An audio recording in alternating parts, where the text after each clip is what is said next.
राजनंदिनी जी, आपका हमारे चैनल में बहुत बहुत स्वागत है। आपके चैनल के माध्यम से जो दर्शक हमें देख रहे हैं उनको बहुत बहुत आभार है।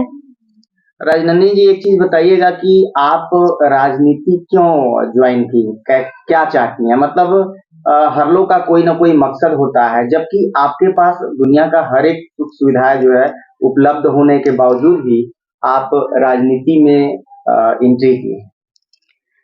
मेरा मेन मकसद है जनता का सेवा करना, जनता की सहायता करना, जिस चीज से वो पीछे हैं उस चीज में उनको आगे लाना।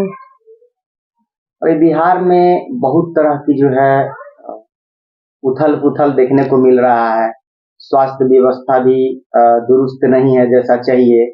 शिक्षा को लेकर के आए दिन जो है कई तरह के खबरें जो है आपको सुनने को मिल रही होगी कि शिक्षा की व्यवस्था जो है वो कितनी लचर है। एग्जाम होता है, उसका पेपर लीक हो जाता है, आउट हो जाता है। तो इस तरह ये व्यवस्था जो है बिहार में है, तो इसको कैसे, अगर आप चुनाव जीतती हैं तो इस सब व्यवस्था कैसे दूर कीजिएगा, क्या करना चाहेंगे आप? सबसे पहले तो हम जो मतलब बच्चा का फ्यूचर का होता है, भविष्य के साथ जो खिलवाड़ हो रहा है पढ़ाई को लेके लोग मतलब अपना राज्य छोड़ के दूसरे राज्य में पलायन हो रहे हैं। सबसे पहले उसको रोकना है। हमारे प्रदेश में शिक्षा, रोजगार, सड़क इस चीज की बहुत कमी है। हमारे जो नेता है, जो हमारे बड़े बड़े जो क्या कहते हैं, व्यापारी हैं, जनप्रतिनिधि है, ये खुद के स्वास्थ्य के लिए तो खुद दूसरे राज्य में जा रहे हैं। हमारे राज्य का कहाँ आजकल भलाई हो रहा है। हम तो इसलिए हैं, जनता का सेवा के लिए इसलिए खड़े हुए हैं क्योंकि हम चाहते हैं कि हमारे बड़े बुजुर्ग जो स्वास्थ्य के लिए दूसरे प्रदेश में जा रहे हैं, विदेश में जा रहे हैं, वो वहां ना जाकर खुद के राज्य में हो, ताकि हमारा भी राज्य का नाम हो। आजकल को लोग बिहार को गाली शब्द यूज कर रहे हैं। क्यों यूज कर रहा है? क्योंकि हम बिहारी दूसरे राज्य में जा रहे हैं ना। अगर हम अपने राज्य में रहे, अमल रहे, डटे रहे, अपने राज्य में स्वास्थ्य के लिए लड़ाई लड़े, तो इसमें कहाँ गलत है? अच्छा, एक चीज बताइएगा कि अगर स्वास्थ्य हो, शिक्षा हो, रोजगार हो, अगर यहाँ दुरुस्त हो जाए तो जो मजदूर वर्ग के लोग हैं, जो मजदूरी करते हैं, या जो छात्र हैं पढ़ने के लिए दूसरे शहर जाकर, दूसरे राज्य जाकर पढ़ते हैं, तो उनका पलायन होना ये बंद हो सकता है। दूसरा चीज है कि यहाँ पर हर चीज है, लेकिन बस वही है कि सुचारू रूप से उसकी उसकी व्यवस्था दुरुस्त होनी चाहिए, ताकि अ, शिक्षा हो, स्वास्थ्य हो और रोजगार हो, इस पर अमल किया जा सके। जबकि आप देख रही होंगी, बराबर सुनने को मिल रहा होगा कि यहाँ पर एक भी रोजगार के संसाधन जो है उपलब्ध नहीं है। ना ही कोई फैक्ट्री है, ना ही उद्योग, ना ही कल कारखाने हैं। तो इसको लेकर लोग जो है बिहार से पलायन होकर दूसरे राज्य जाते हैं और वहाँ मजदूरी करके और अपना जीवन यापन करते हैं। अगर आप की जो ये सोच है कि मैं अगर जीतती हूँ तो उनके लिए कुछ करूंगी, तो क्या आपका क्या अगला कदम होगा? अगर आप जीतती हैं चुनाव, तो क्या मजदूरों के लिए यहाँ कोई कल कारखाने होंगे? अगर जनता हमको उस लायक समझेंगी तो हम उनके लिए जरूर खड़े हैं।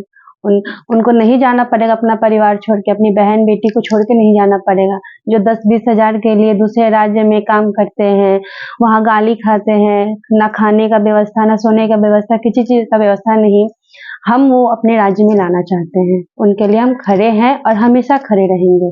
अच्छा, अभी शिक्षा को माने तो हमारा जो यूनिवर्सिटी है जयप्रकाश विश्वविद्यालय, उसमें भी वोकेशनल कोर्स नहीं है।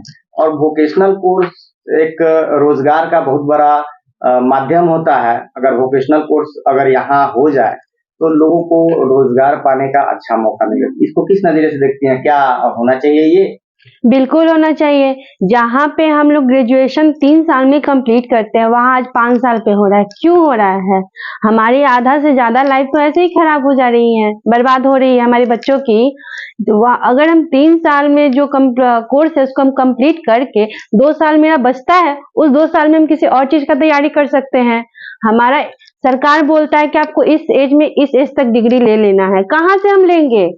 सरकार खुद नियम बना के खुद उसका पालन नहीं कर रहा, तो कहाँ से हमारे बच्चे, चाहे हम करेंगे? दिक्कत तो ये है ना कि आज जेपी यूनिवर्सिटी का ले लीजिए, क्या है रखा है जेपी यूनिवर्सिटी में? पहले 3 साल में होता था, आज 5 साल में हो रहा है। बच्चों का भविष्य के साथ खिलवाड़ हो रहा है।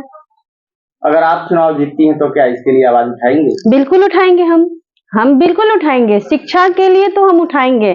आधा से ज्यादा बच्चों का भविष्य खराब हो रहा है। जहां आप देखिएगा कि बहुत सारे बच्चे जिसके पास डिग्रियां होते हुए भी वो कुछ नहीं कर सकते, कोई रोजगार नहीं कर सकते, नौकरी के लिए दर दर भटकते हैं। अच्छा, अभी कुछ दिन पहले आपको सुनने को मिला होगा कि स्वास्थ्य विभाग में अब सिक्योरिटी गार्ड जो है वो इंजेक्शन दे रहे हैं और पानी चढ़ा रहे थे, ऐसा सुनने को आपको मिला होगा समाचार के माध्यम से। तो स्वास्थ्य व्यवस्था भी यहाँ पर बड़ी लचर है, उसको कैसे, अगर आप जीतती हैं तो क्या उसके लिए क्या कदम रहेगा आपका? देखिए, जीतते हैं तो हम तो उनके लिए खड़े हैं। और स्वास्थ्य व्यवस्था को लेके क्या है कि सरकार इस पे बहुत ढिलाई रखी है। जहाँ पे हमारे खुद की सरकार जाके दूसरे राज्य विदेश में खुद का इलाज करवा रही है, वो क्या जनता को देखेगी? खुद हमारे जो आदरणीय लालू यादव जी हैं, वो तो खुद जाके विदेश में अपना इलाज चालू कर रहे हैं। हमारे बारे में क्या सोच रहे हैं? अगर वही व्यवस्था यहाँ अगर कर दिया जाता तो आज उनको भी पलायन नहीं करना पड़ता। सबसे बड़ा बात है कि ना अपना जनता से दूर रहना पड़ता, ना अपना परिवार से दूर रहना पड़ता। मेन मुद्दा यहाँ पे है ना। आप तो अपना परिवार, अपना जनता छोड़ के आधा से ज्यादा जनता तो आप पे नजर लगाई है कि हमारे नेता को क्या, कैसे है, उनका स्वास्थ्य कैसा है।